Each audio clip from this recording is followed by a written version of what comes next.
Hey friends, this is Heather. I'm back with another layout for My Creative Scrapbook. Thank you for joining me.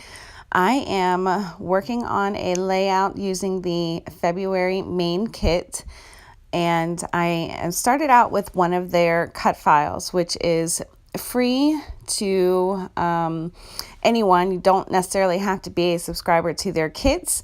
But the cut files are usually created to coordinate with them, and they go very well. And if you're familiar with the Whimsical collection, which is what the main kit is primarily, there are clouds throughout. So I am using this cloud cut file because the picture that I'm using is of my daughter, and it's a funny story, but I will tell you about that shortly. So what I started out with doing was I really wanted to make little shaker pockets with this cut file. And the cut file actually cuts the outline and completely out of the paper. And what I realized was, if anybody has made shaker pockets before, adding foam to something like that to create the dimension to add sequins or anything in between is a pain, especially when there's really tiny spaces. So my thought was I would cut the cut file out of multiple sheets of cardstock, which is what I did. And now you can see I am gluing them all together. And the first time I cut it, I did cut it with the outline, so it was completely removable. And then I realized, because I had planned for the white cardstock to be my background, but then I decided to use one of the pattern papers, which there you can see I chose one of the pattern paper that has the hearts kind of falling from the top and like the rainbow colors. So that is the outline that I first cut, and so that will go on after I add the acetate, just for a little border and to clean up the edges, because even though I didn't change the location or the placement of the cut file in Silhouette Studio, it did not cut exactly in the same spot on each piece of cardstock, so it took me a little while to straighten them out. And then I do have to go back and clean up the edges around the outside of the paper. But that wasn't that difficult to do. I probably should have done it before I glued them all together. But anyway, I managed it. So what you saw me doing there was, after cutting all of those clouds out, I had a lot of clouds left over. But because they're in white cardstock, you can use them on other layouts. You can ink them or, spray them to match any future projects. So I will definitely hold on to those. I did take, I think 4 or 5 of them, and I used the stencil that came in this month's kit, which was from Heidi Swap, and I just applied some metallic texture paste from Heidi Swap on some of the clouds. So one I did hearts, one I did stars, and then a couple of them I did just little circles. That stencil has all of those little shapes on it. And then I pressed it into the spaces, the coordinating spaces, and they fit. It just took a little bit of maneuvering to get them all the way down. And then some of the other spaces, so the 2 that you see that are already filled, they are little hearts and stars from Queen & Co. If you're not familiar with that company, they have the cutest little fillings for shaker pockets. They have like seasonal ones. And these colors match the collection, though I thought it would be really cute to include those. And then I also include some little tiny stars and hearts from Pretty Pink Posh. I haven't put those in yet because I wasn't sure which section or which cloud I wanted to put them in. So these stickers are from American Crafts. They are foam. They have a black foam core, and then they're kind of like a matte gold. They're not actually that shiny. And my title is just magic. I know that seems kind of strange, but so the picture is of my daughter. She does have her own phone, and since I look through it frequently, I was looking through her pictures, like a mom does, and I see this photo, and then I asked her about it. She was in the bathroom. She turned the lights off. She used soap to create this like image on the mirror, and then put her hand up and took her photo. And the flash was kind of like in the center, and it looks like she's holding a planet in her hand. And I thought it was like the most creative and imaginative thing ever. Now, it was not her idea. I think she saw it somewhere else, but the kids and what they do these days is just, I'm in awe, because I would have never thought, I don't know, she was just playing in the bathroom, I guess.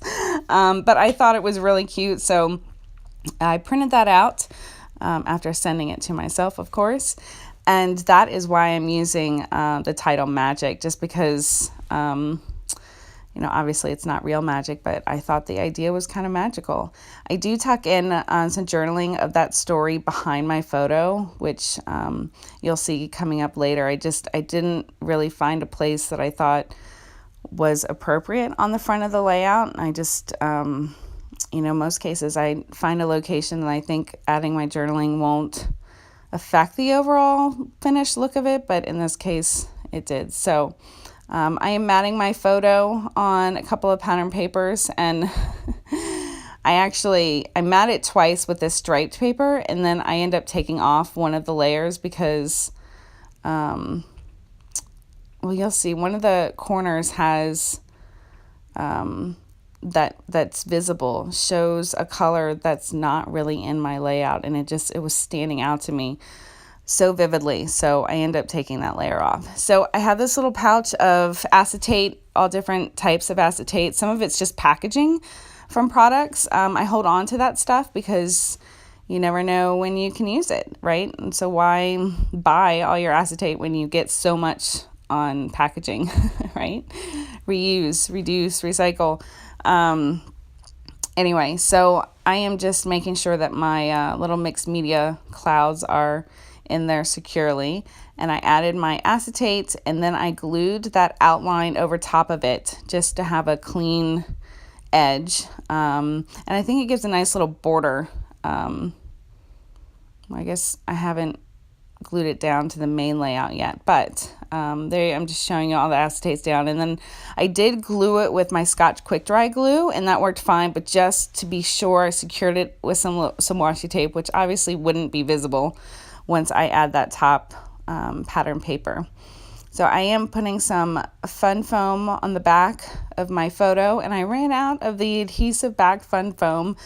I mentioned in one of my previous videos, I grabbed a huge pack of fun foam, and then realized once I got home that it was not the one with the adhesive on it. So I have to get through that before I can go buy some more. So I'm just going through my stash for some little like enamel stars and hearts, and I keep this little bin full of those kind of things, and I don't end up using a lot of them. My thought was I was going to fill the remaining clouds with hearts and stars, and I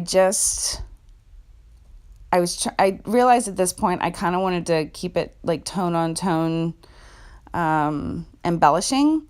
But before I get to that point, I take off all the little hearts and these little circles from the chipboard from the Whimsical collection that's included in the kit. And I thought I would place those in some of the open clouds, but they were all different colors, and there weren't enough of them to fill the cloud, and it just looked off balance. So the layout does take a few turns before I get to a place where I was happy with it, but that happens, right? Sometimes you have to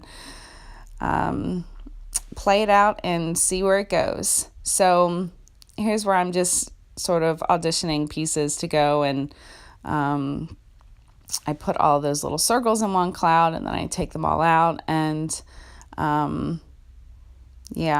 just, I had to see how it would work, but it doesn't stay that way. I do end up filling all of the clouds, and then once the acetate is on, I add some sentiments and a few embellishments on top. But if you can see that second layer, so I backed my photo with white cardstock, and then I backed it with pattern paper, and then I backed it again with white cardstock, and then that last layer, I don't usually back my photos that many times, but I really wanted it to stand out from the background. I end up taking that fourth layer off because you can see like that orangey color in the top right or top left. It doesn't match anything on my layout and it was bothering me. So back to my clouds. So here's where I realize I'm not going to mix colors in my clouds. I already sort of started tone on tone, and I realized I like the yellow star and cloud, chipboard cloud over my yellow shaker cloud. And then I take that blue little sentiment strip, which I cut from one of the pattern papers. There's this cut apart sheet, and it has all these little strips with these little sentiments on it. And then I realized that's kind of the direction I wanted to go in.